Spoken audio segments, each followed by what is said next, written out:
चार स्थान ऐसे हैं कि वहां कभी भी खाली हाथ नहीं जाना चाहिए। ध्यान में, पहला स्थान, कभी भी सत्संग में जाओ, कभी भी भागवत में जाओ, कभी खाली हाथ मत जाओ, चाहे फूल लेके जाओ।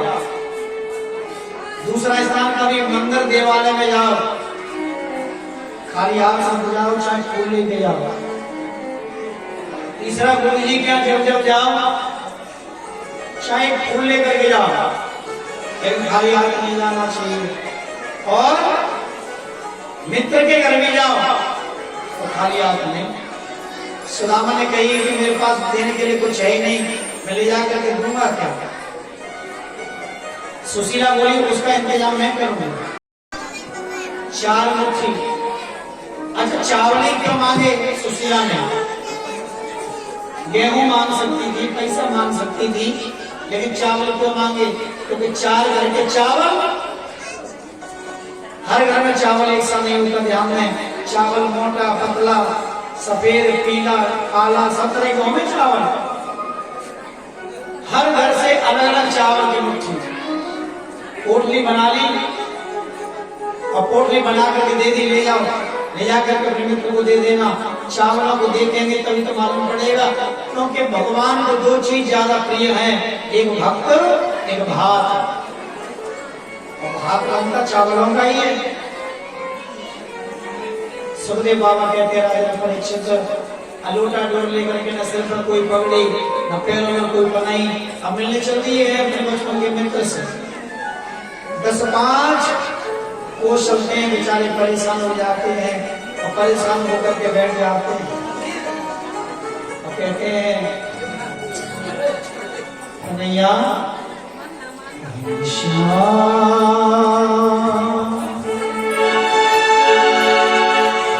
तुम्हें ढूंढने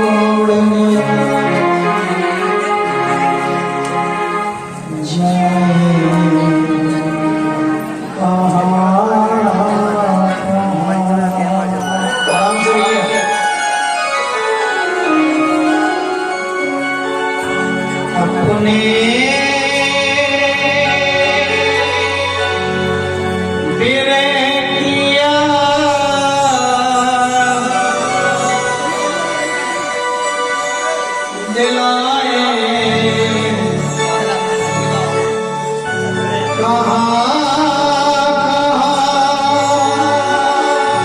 अपने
चले बेचारे बैठ जाते हैं, थक जाते हैं।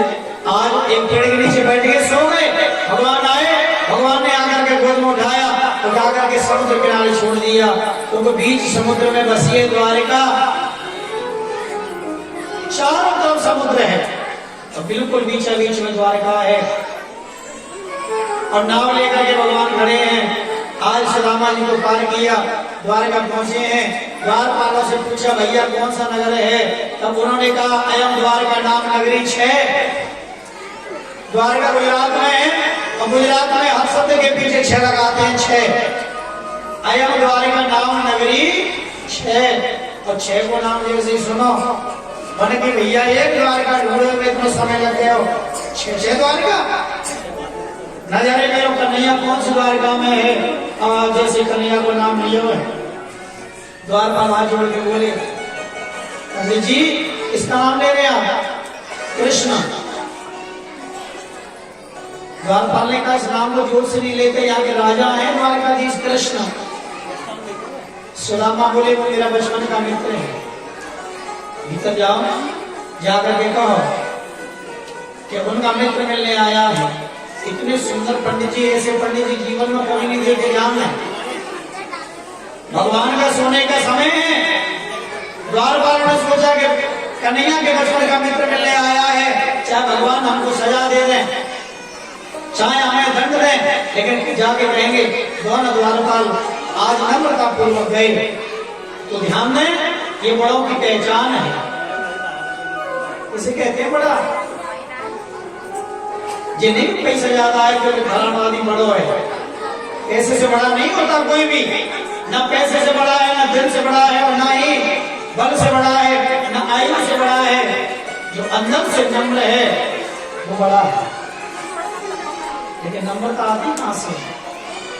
विद्या ददाति विनयम, विद्या से नम्रता आती है। ध्यान जो नम्र होगा वो झुकेगा।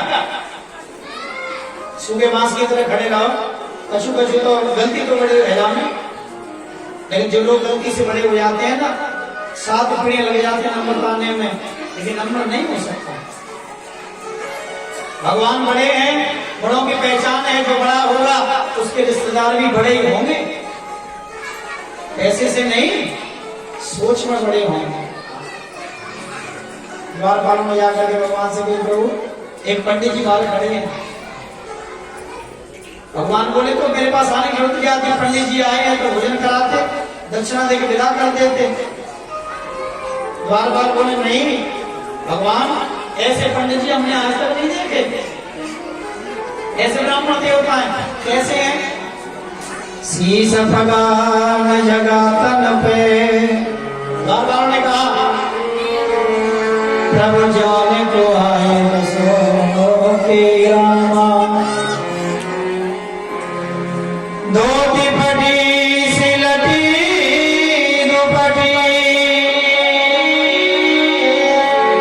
हर पाए उपासना कीड़ाई सामा। द्वार खड़ो दुज दुर्लभ एक, रय चक सो भसदा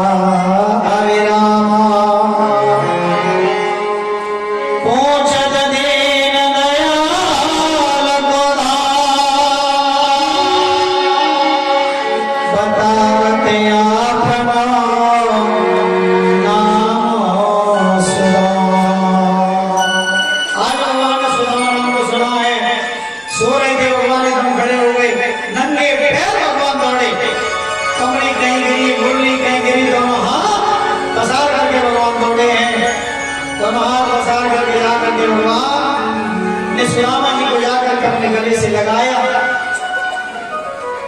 गले से लगा करके आज सुदामा जी को लेकर के भीतर पहुंचे हैं। सिंहासन पर जाकर के सुदामा को बिठा दिया। पैरों को हाथों से साफ कर रहे हैं भगवान। पैरों में कांटे लगे हैं, उन कांटों को भगवान निकाल रहे हैं। जब हाथों से पैरों को साफ करने लगे हैं, रुक्मणी से कही रुक्मणी मेरा बचपन का मित्र ब्राह्मण है, थोड़ा जल लेकर आओ।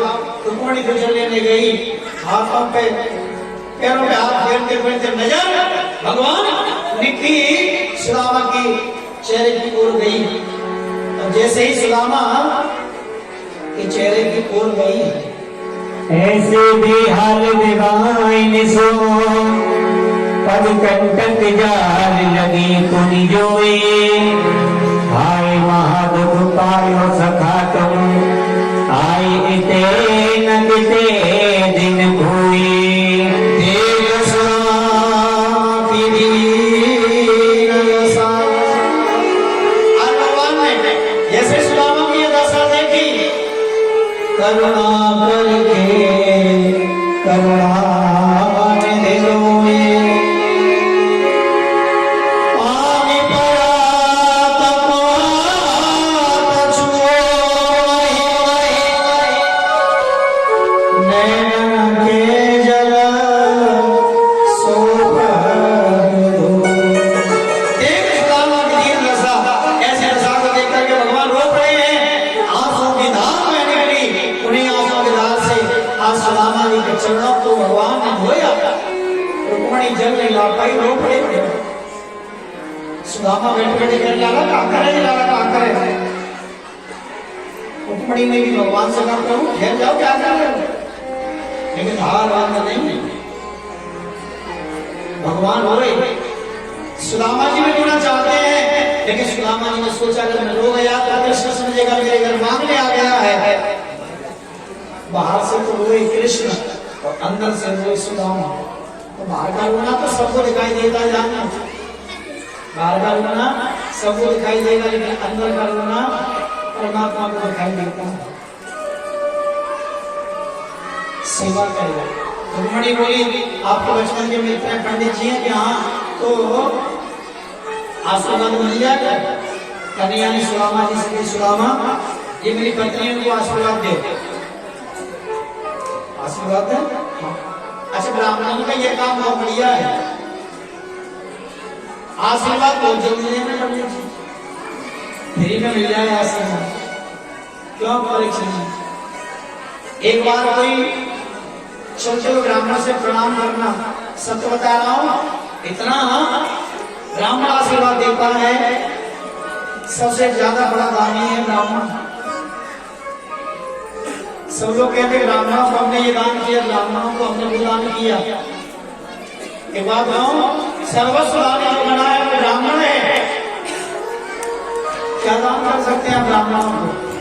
पैसा, सोना, चांदी, घर, बता रहा हूं, लेकिन सर्वस्व दानी ब्राह्मण है। आगे सुनेंगे कथा में कितना बड़ा दानी है ये ब्राह्मण। रुक्मणी आई प्रणाम करती हूँ, अपने सौभाग्यवती भव, आशीर्वाद दे रहे पंडित जी। जामवंती आ गई, प्रणाम करती हूँ, अपने सौभाग्यवती भव। 100-200 रानी आशीर्वाद ले गई, बार बार हाथ उठा में मोहते बोले अपने सौभाग्यवती भव, अपने सौभाग्यवती भव। बड़ा बड़ा शरीर, हाथों परेशान और मुंह परेशान। 1000 रानी आशीर्वाद ले गई, 1000 रानी आशीर्वाद ले गई। अखंड सौभाग्यवती भव, अखंड सौभाग्यवती भव। मां तो लेट लग रही। सुदामा ने उसी समय कन्हैया को बोला, कन्हैया गलत। कन्हैया बोले हाँ बताओ, एक बात क्या नहीं रहा, कहते नहीं एक कोई बात ऐसे ही सबके सामने ना कही जाए, अकेले में कही जाए, ये सब जानते हैं तो पता।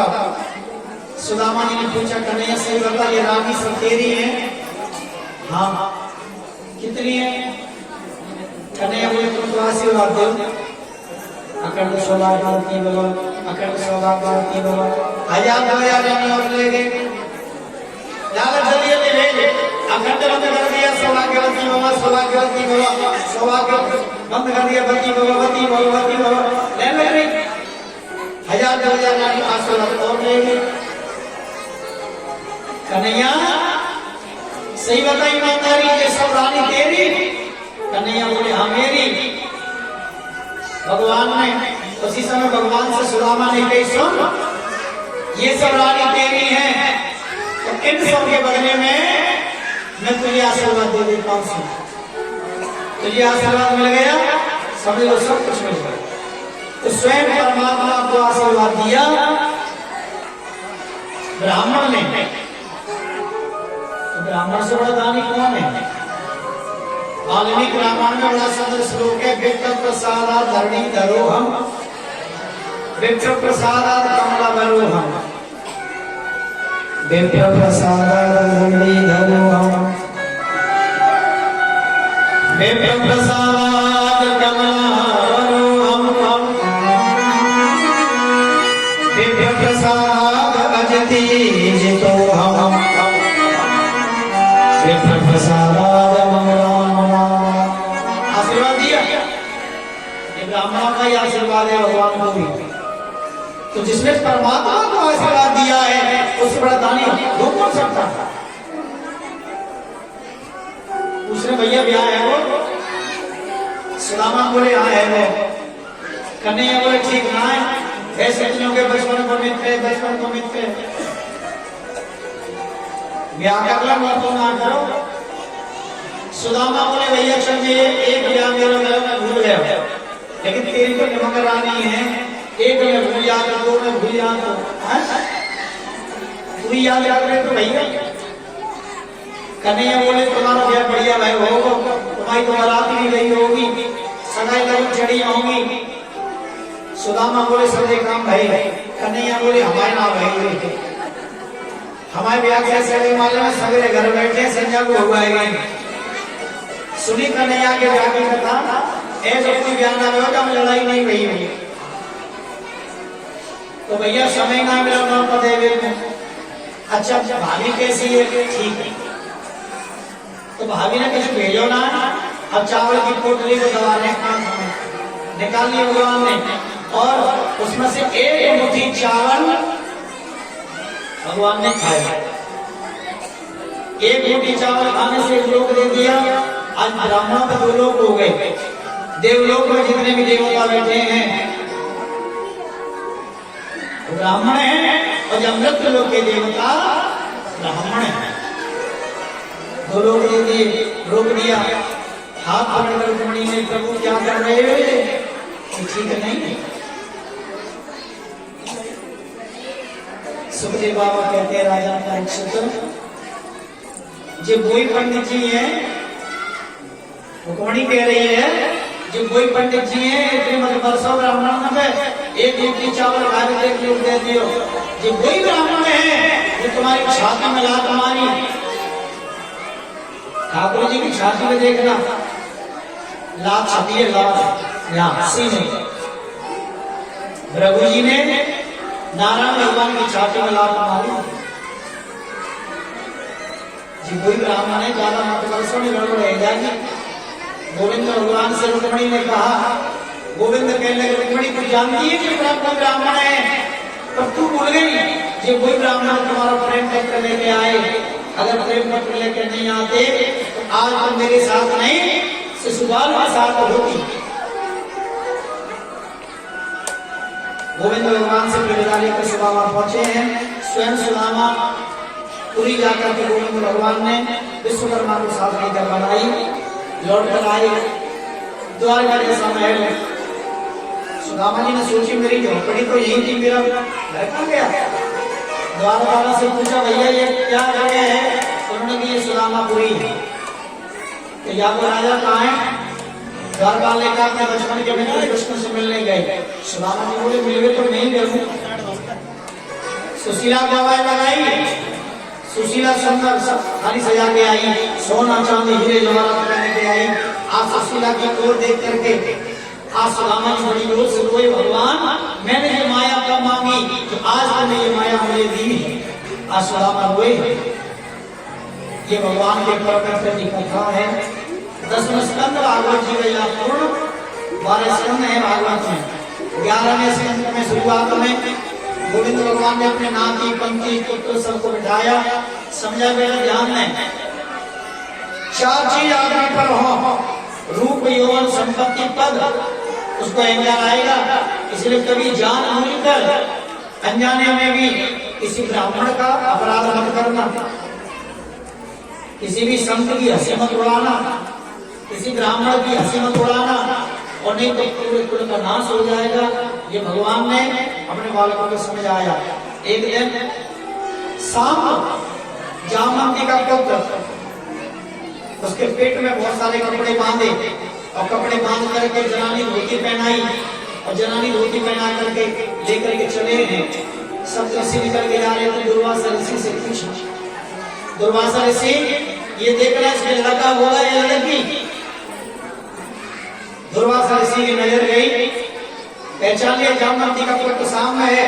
उन्होंने कहा तुम संतों से हास्य करके सुनो, ना तो इसमें लड़का होगा और ना लड़की, इसके मूसल पैदा होगा और वही मूसल तुम्हारे कुल का नाश करेगा। बच्चे घबरा गए, कन्हैया के पास आके बोले बाबा संत ने श्राप दे दिया, कपड़े उतरवाए, लोहे का मूसल निकला। आज लोहे के मूसल को उतरवाया और एक तीसरे का समुद्र में फिरवा दिया। समुद्र में ऐसी लहर आई, सुंदर वही घास बन करके चार पर प्रकट हो गई। एरा नाम की घास बनी है। सुखदेव बाबा कहते हैं राजन एरा नाम की घास बनी है। और एरा नाम की घास होने के बाद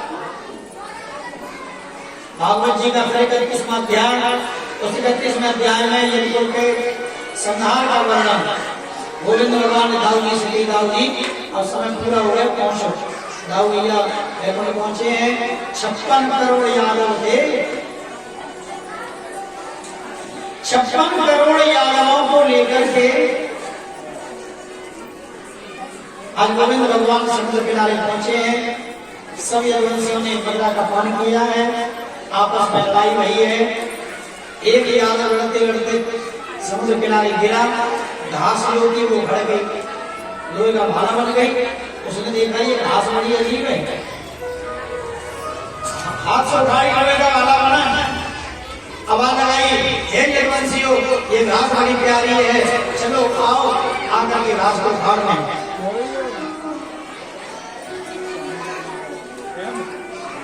घास को फाड़ने में लगे हैं। सुखदेव बाबा कहते हैं राजा वही लोहे का भाला आपस में टकरा करके 56 करोड़ यादव धीरे धीरे करके मर गए। ध्यान में और जैसे ही यादवों का नाश होना शुरू हुआ, गोविंद भगवान एक पीपल के वृक्ष के नीचे बैठे हैं। वहीं पर एक बहेलिया आया और बहेलिया ने आकर के बहुत लगाया, भगवान के चरण में मोहन लगा। बहेलिया ने हाथ जोड़ के कई मारा, मुझसे बहुत बड़ी भूल हो गई। आज स्वयं भगवान उद्धव जी को सुंदर ज्ञान उपदेश दिया और ज्ञान उपदेश देकर के चलते चलते अर्जुन से कहकर के भगवान गए, क्या तुम्हें बताया अर्जुन? बुला गया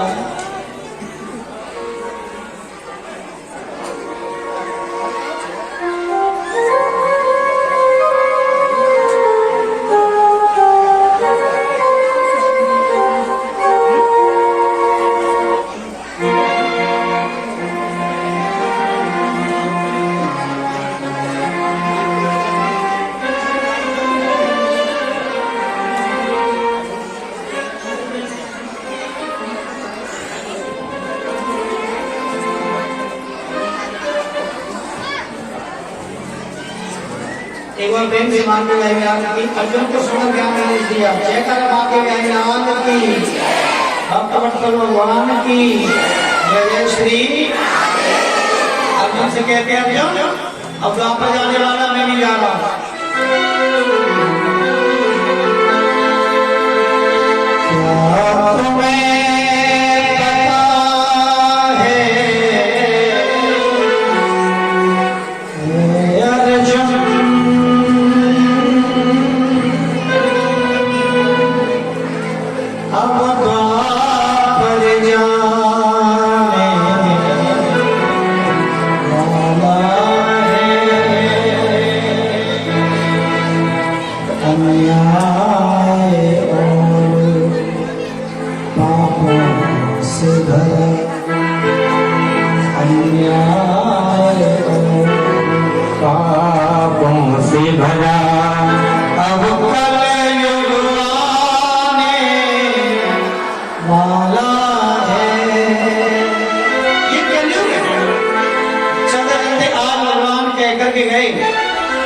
मेरे साथ मिलकर के आगे कथा बनाएंगे क्योंकि 5 बजने वाले हैं।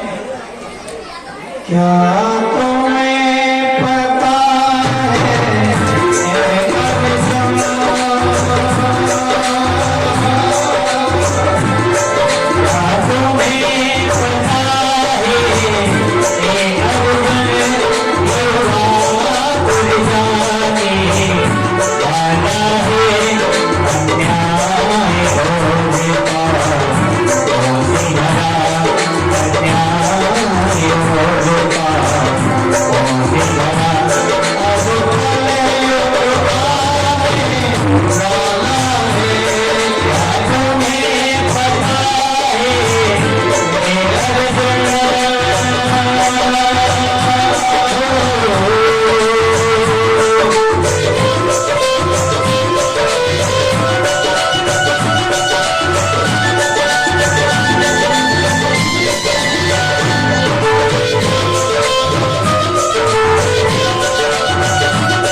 शिव मंत्र उसको पूरा गाऊंगा मैं। एवं प्रेम से वाक्य प्यारी लाल की। अब कलयुग के राजाओं की कथा भागवत जी में दी है। कलयुग में ऐसे ऐसे राजा हुए। शूद्र राज्य होगा। सुखदेव बाबा कहते हैं परीक्षित कलयुग में शूद्र राज्य होने के तदुपरांत आगे चल के आदमी की लंबाई भी कम होती चली जाएगी, उम्र भी कम होती जाएगी। क्योंकि सतयुग में आदमी की उम्र 1 लाख वर्ष की थी।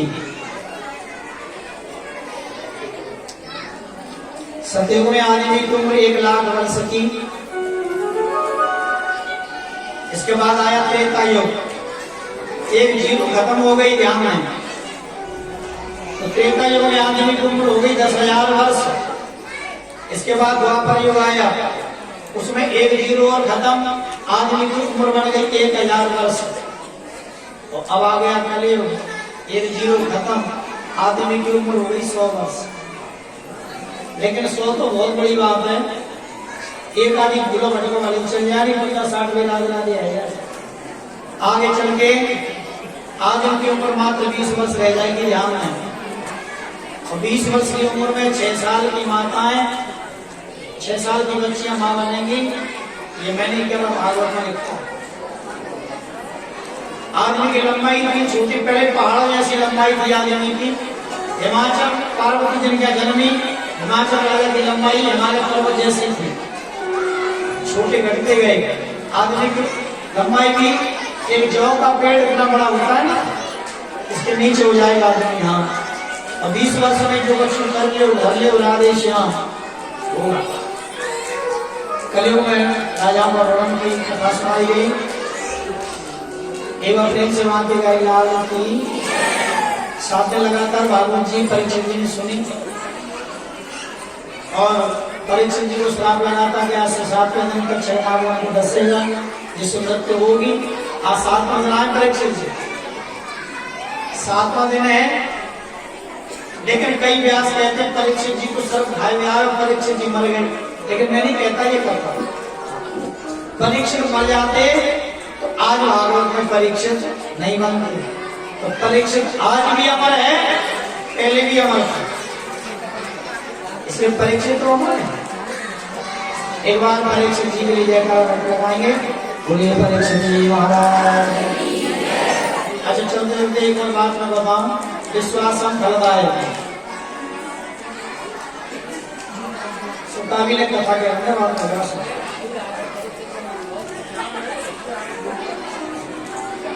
विश्वास हम फलदायक। देखो जहाँ विश्वास होगा वहां फल जरूर मिलेगा। एक सत्य घटना है, वृंदावन के पास में एक गांव है जिसका नाम है माठ। माठ गांव देखा है किसी ने? माठ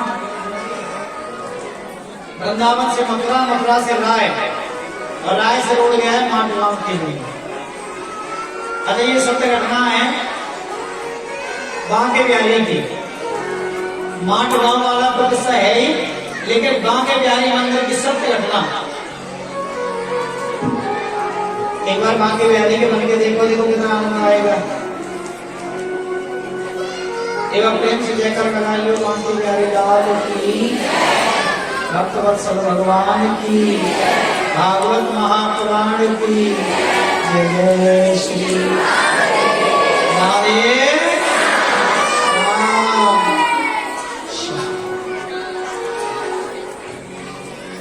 आज लग रहे हैं कि यहाँ शाम का में कथा है, शांति से बैठे। मैंने अच्छे, बहुत अच्छे लग रहे हैं आपको। एक बार इन भक्तों के लिए जोरदार ताली बजाओ।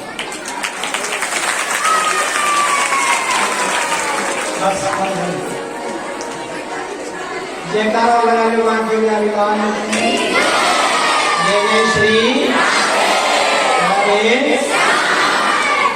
माठ गांव की बड़ी सुंदर घटना। देखो एक माठ गांव में रहने वाले एक व्यक्ति ब्रजमंडल में आवे ये माठ, वहां का एक आदमी हर अमावस्या को वृंदावन में बिहारी जी के दर्शन करके वहां को बिहारी जी के ध्यान से होना चाहिए। वहां के बिहारी के दर्शन के लिए जाता और ब्रजमंडल के जितने भी लोग हैं मावस को ज्यादा जाम है, बहुत भीड़ हो गई मावस की।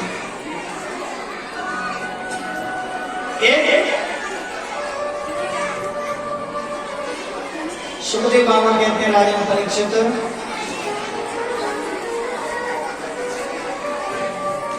अरे प्रीतम भैया जरा बच्चों को नेक शांत करो। नेक देर की बात हो रही है, 10 मिनट और पता चलेगी, फिर भागवत जी का पूजन होगा। पूजन होने के बाद में कथा ब्राह्मण दे दी जाएगी, क्योंकि ये 7 दिन से भागवत जो बंद रखी है वो खुलेगी। आज भागवत जी का पूजन भी होगा। यथाशक्ति जैसा लोगों पे बने पूजन करें, कुछ नहीं बने तो फूल चढ़ाते जाए, लेकिन पूजा सही करना ठीक, लेकिन लूट वाला सौदा नहीं होना चाहिए। माठ गांव का किस्सा, मावस का दर्शन करके जाना बिहारी जी की, बांके बिहारी लाल की। एक देर पीछे बदरालियों को सब दिख रहे हैं।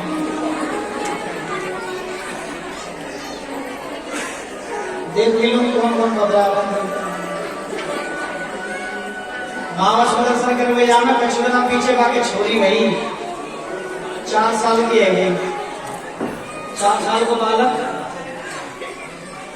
और 4 साल के बालक जैसे ही देखने लगी पिताजी हमें हर महीना जावे।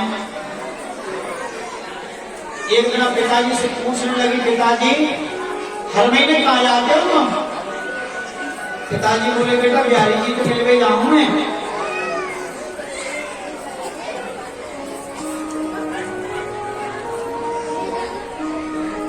बिहारी जी तो मिलवे जाऊं मैं।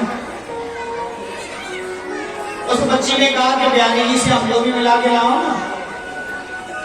अब मंदिर में भीड़ ज्यादा हो गए। वो आदमी बोला, बेटा तू अभी छोटी है, जब बड़ी हो जाएगी ना तब तुझे बिहारी जी से मिलाऊंगा मैं, अभी तो छोटी है। भगवान की बड़ी कृपा है हमारे राधे राधे मित्र मंडल के। तो ये बता रहे हैं परसों से कि क्या भागवत है, ये सब कृपा है। अभी रुपया हुई है, बुला लूंगा मैं, बुला लूंगा, बुला लूंगा।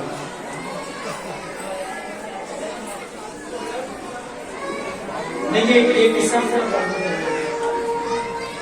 रस खराब रह जाओ।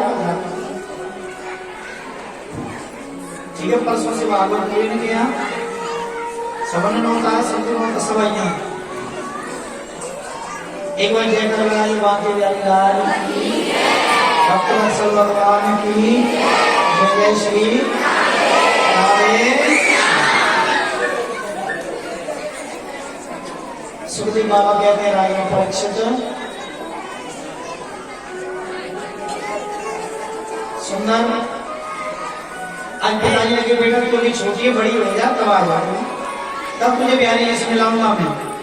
अब देखो 4 साल की उम्र तक सोचती रही बिहारी जी कैसे होंगे, बिहारी जी कैसे होंगे, सोचते सोचते सोचते आज वो कन्या बड़ी हो गई।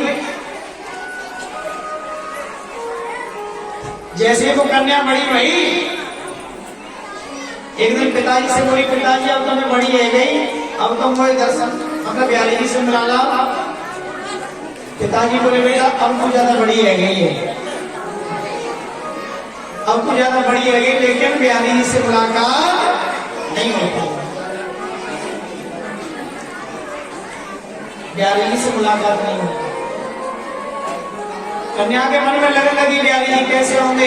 कुछ दिन बाद उस कन्या का विवाह हुआ, और देखो विवाह भी कहाँ भयो, वृंदावन में। उस कन्या का विवाह भी वृंदावन में हुआ। 5 दिन की दशा निकली, ब्याह के 5 दिन बाद ससुराल तक पहुंच गई, लेकिन बिहारी जी से नहीं मिल पाई। जब बिहारी जी से नहीं मिल पाई, उसी समय फिर उसका पति उसे लेने के लिए गया। देखो वैसे वृंदावन से मान जाएंगे तो कम से कम 25 किलोमीटर दूर है, लेकिन बीच में यमुना जी हैं।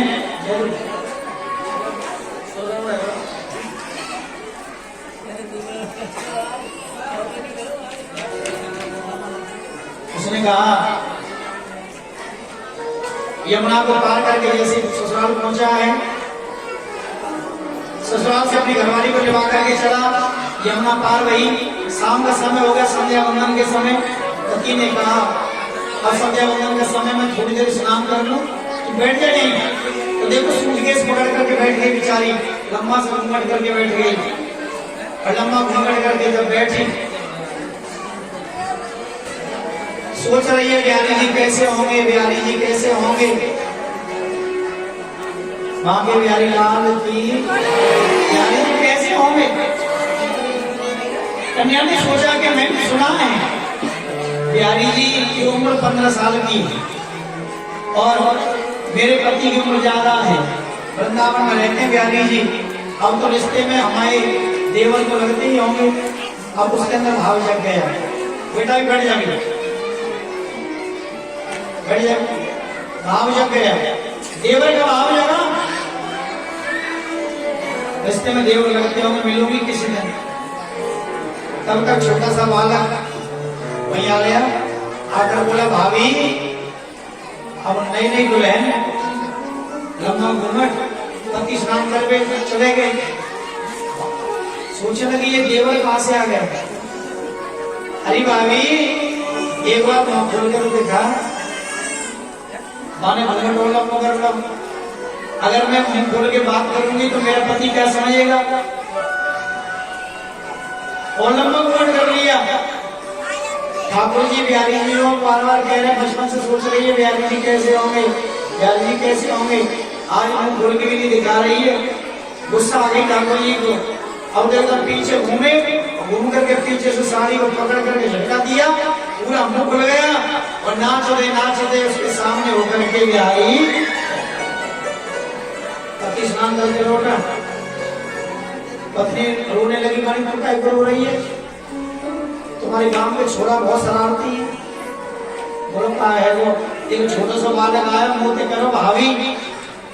बड़ी अच्छी बात है, भाभी तो कही तो भाभी कही तो ठीक है, लेकिन तुम्हें मालूम है पीछे से साड़ी को पकड़कर मेरे पल्लू को खींच करके भाग गया, पूरा मुंह खुल गया मेरा और नाचते नाचते बिहारी हो गया।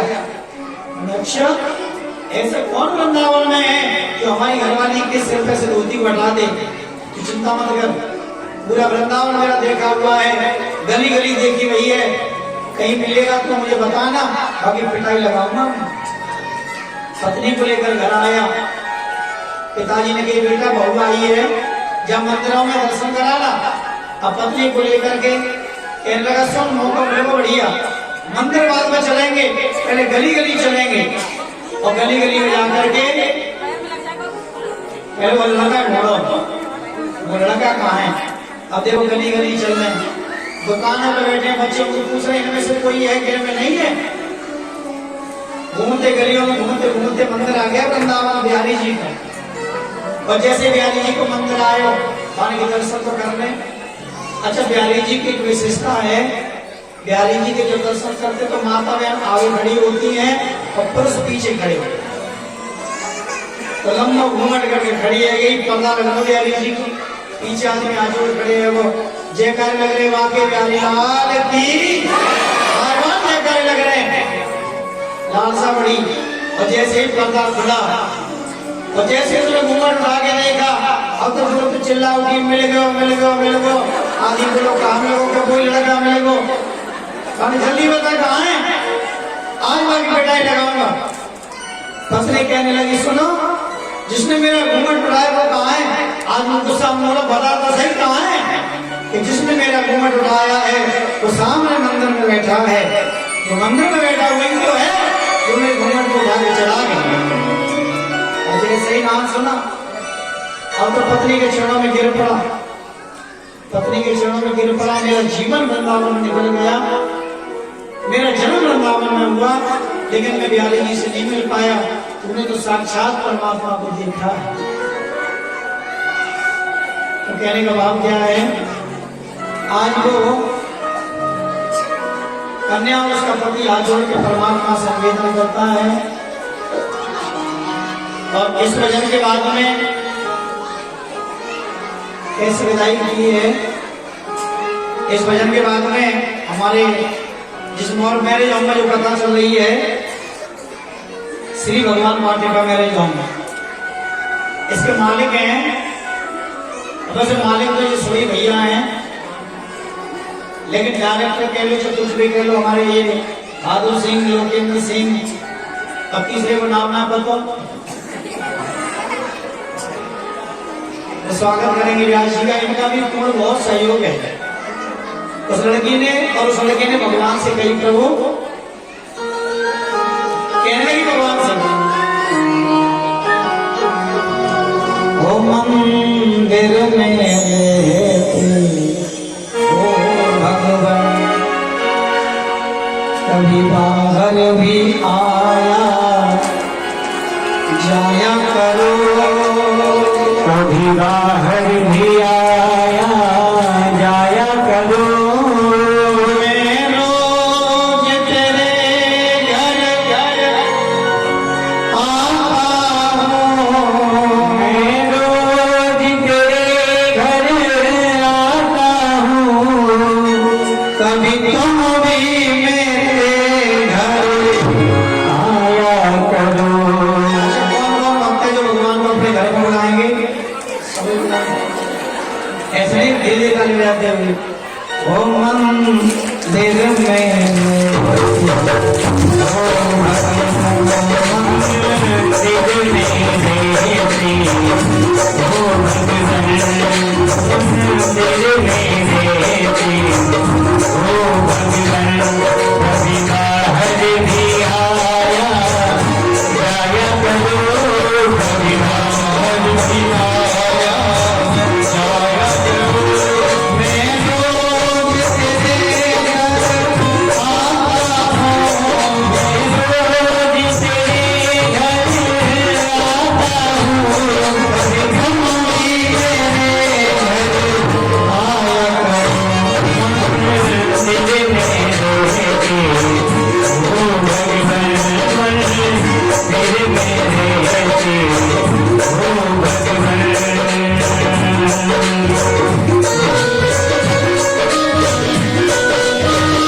अगर बहादुर सिंह आवाज सुन रहे हो और उनकी जो भी कमेटी है, बहुत अच्छा योगदान हमारे श्री भगवान वाटिका मेरे जो माला की तरफ से रहा है। देखो कितनी व्यवस्था भी बढ़िया है बैठने की, उनकी तरफ से ये व्यवस्था बहुत सुंदर व्यवस्था की गई। और हमारे ये टेंट का जो काम है इसमें अजय टेंट हाउस, उनकी भी व्यवस्था बहुत सुंदर व्यवस्था है। बस ऐसी व्यवस्था बने रहे। एक बार भगवान वाटिका वालों के लिए जोरदार सभी ताली बजाएं। कम से कम हमारे नोएडा में एक छोटा सा ये मैरिज होम जो है, जो आज बैठ करके बड़े आनंद से आज कथा सुन रहा हूं। देखो कितना आनंद का विषय है। एक बार जोरदारी से लेकर मांगे हरिलाल की और इनकी छोटी सी मंडली है, छोटी सी टोली, बहादुर सिंह, अजय टेंट और तो आगे नाम न जानना भैया है, मान लियो। जयकारा जोरदार से मांगे हरिलाल की, भक्तवत्सल भगवान की जय जय श्री राधे।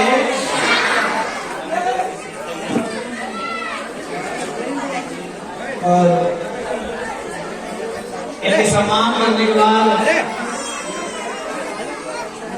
फिर भागवत जी का भजन होगा बड़े आनंद से।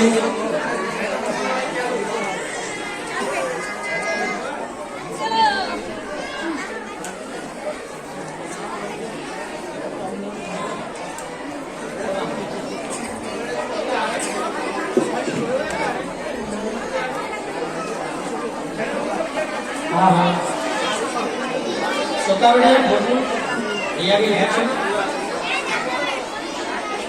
नहीं, बहुत अच्छा योगदान है उनकी तरफ से। बहुत सुंदर बैठने की व्यवस्था, सारी व्यवस्था भी यहाँ बहुत अच्छी रही है। आप लोगों ने आनंद लिया, लेकिन व्यवस्था कल की भी और बढ़िया होनी चाहिए भैया। कल को भंडारा है,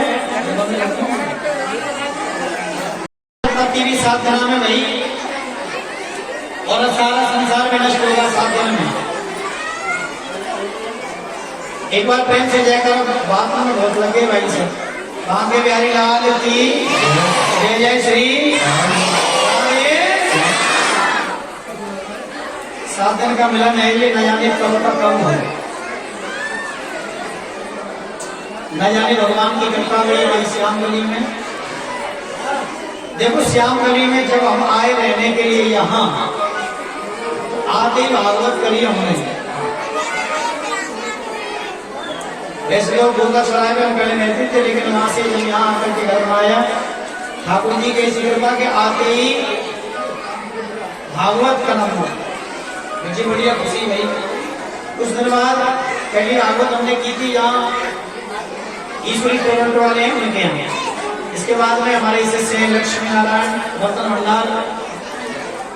दूसरी कथा उन्होंने क्या होगी, हमारे पुराण में केवल 2 भागवत, तीसरी भागवत आज हो रही है। रहते हमें 7 साल हो गई हैं। ऐसा मिलन बना है भगवान की कृपा से। मैं तो ये कहूँगा कि ऐसे ही मिलन हम आप लोगों का बना रहे हैं, और नहीं तो कोरोना में नए कितने चले गए, न जाने कितने चले गए, बढ़िया बढ़िया चले गए, जिनकी उम्मीद नहीं थी वो ही चले गए। कोरोना में पता नहीं भैया, तो एक पल का भरोसा नहीं है।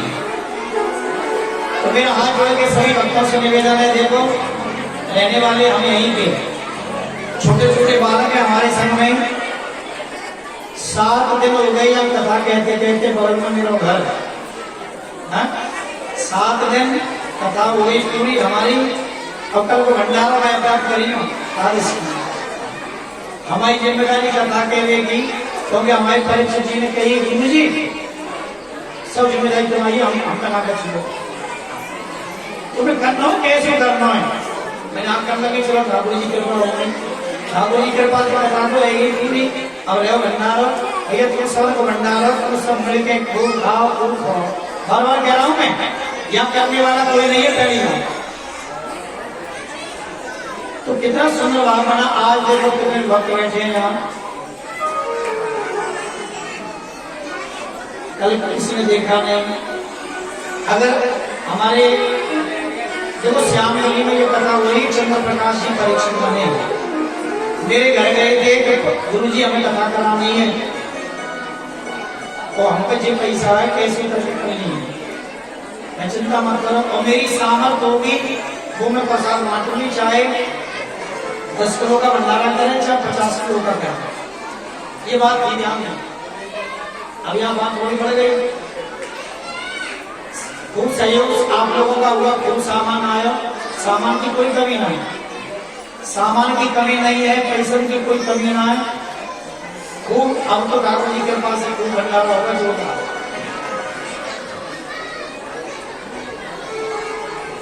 तो एक बार यहाँ दाम दाता बोले जोरदार ताली बजाए, तो हम दाम किया, बस बंद करिए। प्रार्थना करना भगवान से, प्रभु ऐसी कथा होती रहे और ऐसे ही ये धर्म का कार्य है, और नहीं तो सब रखो रह जाओ यही छोड़ के चले जाएंगे। कोरोना में अच्छे पैसा हमारे छोड़ के चले गए हैं, ऐसे ऐसे घर बना के चले गए हैं क्योंकि माया खाने वाला नहीं बचा कोई। ऐसा कोरोना आया, देखो पहले कोरोना आया तो कितनी व्यवस्था बढ़िया वही, जो आदमी कभी घर में नहीं रुकता था वो घर में रुका, घर वाली दोस्तों ये बढ़िया हुआ घर में वो बढ़िया 3 समय नाश्ता बता रहा हूँ मैं। पहले वाले कोरोना में इतना बढ़िया कोरोना आया, और मैं तो ये कहूँ कि साल में एक बार आ जा करे, कम से कम 2 महीना घर में कटे, शांति से कटे, ना घरों में कलेश। तुम कलेश देखो, बिल्कुल कलेश नहीं था, शांति से कटा। लेकिन कछु पैसा वाई नहीं हो गई, हमका कोई फर्क ना पड़ा, गरीबों का फर्क पड़ा, हमें कोई फर्क ना है। दूसरी साल सन 2021 में ऐसा कोरोना आया कि आदमी लोगों की गड्डी को लेकर उतरा हॉस्पिटलों में, भैया जा बचा लो कैसे, लेकिन बचे नहीं। तो ध्यान दें, अभी ये बंद नहीं है, अभी तो चल रहा है, लेकिन भारत के नागरिकों पर कोई असर नहीं होगा, चिंता मत करो। हाँ, ये मिलन साधन का बना है।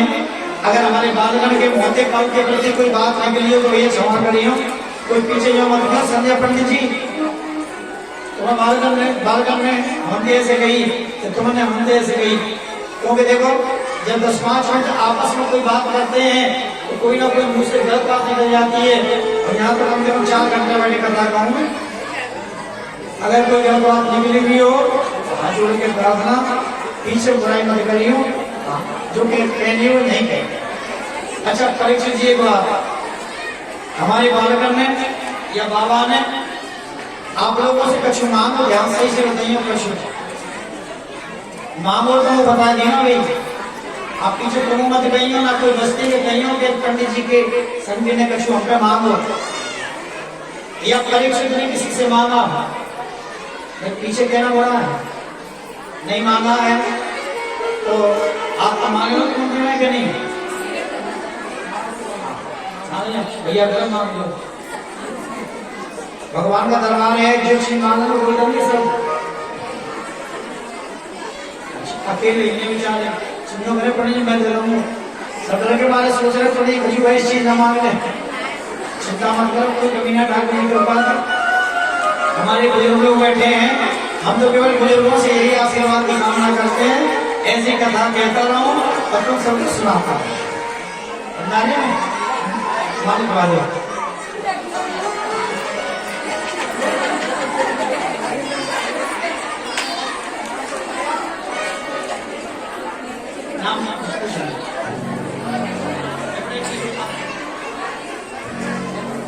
एक बार प्रेम से लेकर बांके बिहारी लाल की, ये सात दिन का मिलन कितना आनंद में बना, और इतनी भागदौड़ बनी यहाँ में, सवेरे 4 बजे दिमाग मैंने यहाँ खूब परिक्रमा लगाने खूब,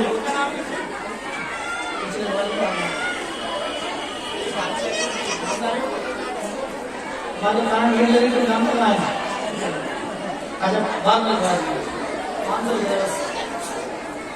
एक बार प्रेम से लेकर बांके बिहारी लाल की, सवेरे की परिक्रमा शुरू, बाकी बाद में चलो चलो पूजा करा, हवन करा, 11 बजे के घर पहुंचो, लेकर 10 मिनट करके फिर कथा चालू है, इतनी भागदौड़ है। अब करने के बाद कहा है ये मिलन बना भगवान की कृपा से, नहीं हमारा तो काम है यहाँ कथा पूरी तो दूसरे से होना प्रश्न की है, ये मिलन बना है, भगवान से कहना प्रभु ऐसे मिलन हमारा बना रहे, और कथा का सार यही है, कथा को सुने और 7 दिन बाद जीवन में बदलाव आवे, बस वही तो बदलाव है। इसलिए सभी मेरे साथ मिलकर अंतिम भजन है मेरी तरफ से है, इस भजन के बाद मैं फिर वाणी गुणराम तो भागवत जी का पूजन होगा प्रेम से।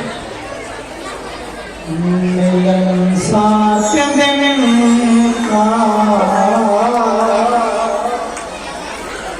हमारा तुम्हारा, 7 दिन बैठे हुआ मुझे सुनने, मिलन साथ दिन का हमारा तुम्हारा,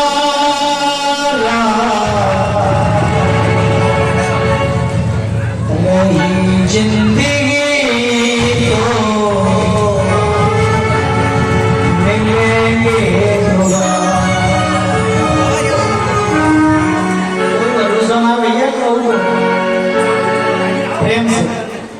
नहीं जिंदगी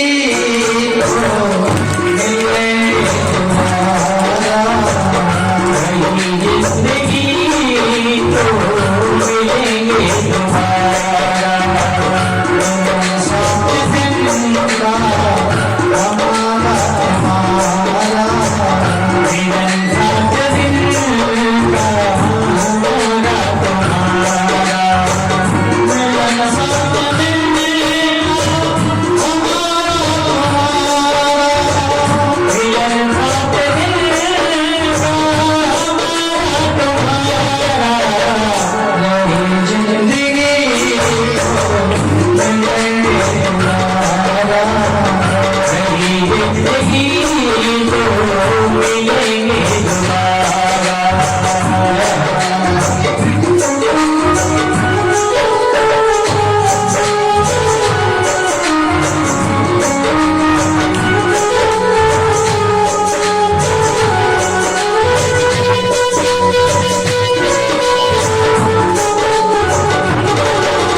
एक श्लोक और जितने भी प्रांगण में भक्त बैठे सब बोलेंगे मेरे संग। भागवत जी का अंतिम श्लोक है। इस श्लोक के बाद में प्रवाणी रुद्राम सबसे पहले पूजन करने के लिए हमारे परीक्षित जी आएंगे। इस श्लोक के बाद फिर परीक्षित जी के परिवार के फिर जो भी भक्त पूजा करना चाहे एक एक दो करके आएंगे, क्योंकि यह मंच पे इधर से पूजा करके इधर से निकलते जाएंगे। ठीक है ना, जगह कम है लेकिन थोड़े थोड़े करके। अंतिम श्लोक है, सभी बोलेंगे। नाम संकीर्तनम यस्य नाम संकीर्तनं यस्य सर्व पाप प्रणाशनम सर्व पाप प्रणाशनं प्रणामो दुःख शमनः प्रणामो दुःख शमनः नमामि हरिं परम् तं नमामि हरिं परम् नाम संकीर्तनम यस्य नाम संकीर्तनं यस्य सर्व पाप प्रणाशनम सर्व पाप प्रणाशनं प्रणामो दुःख शमनः प्रणामो दुःख शमनः तं नमामि हरिं परम् तं नमामि हरिं परम् नाम संकीर्तनम यस्य नाम संकीर्तनं यस्य सर्व पाप प्रणाशनम सर्व पाप प्रणाशनं प्रणामो दुःख शमनः प्रणामो दुःख शमनः तं नमामि गुरुं परम् तं नमामि गुरुं परम्। इतना सुंदर श्लोक है। अब सभी बताऊं आपको, आप सोच रहे हो पंडित जी ने कहा बुलवाई हमको, बहुत से सोच रहे हो पंडित जी ने कहा बुलवा लो हमको। नाम संकीर्तनम यस्य, जिसका नाम संकीर्तन करने से सर्व पाप प्रणाशनम, सारे पाप दूर हो जाते हैं। ऐसे भगवान के चरणों में हम बार बार प्रणाम, एक बार हाथ जोड़ के सब प्रणाम करें भगवान से। आ जाइए परीक्षित जी, आ जाए। ये सब तो मत करें, 24 छोटा नहीं हो जाए।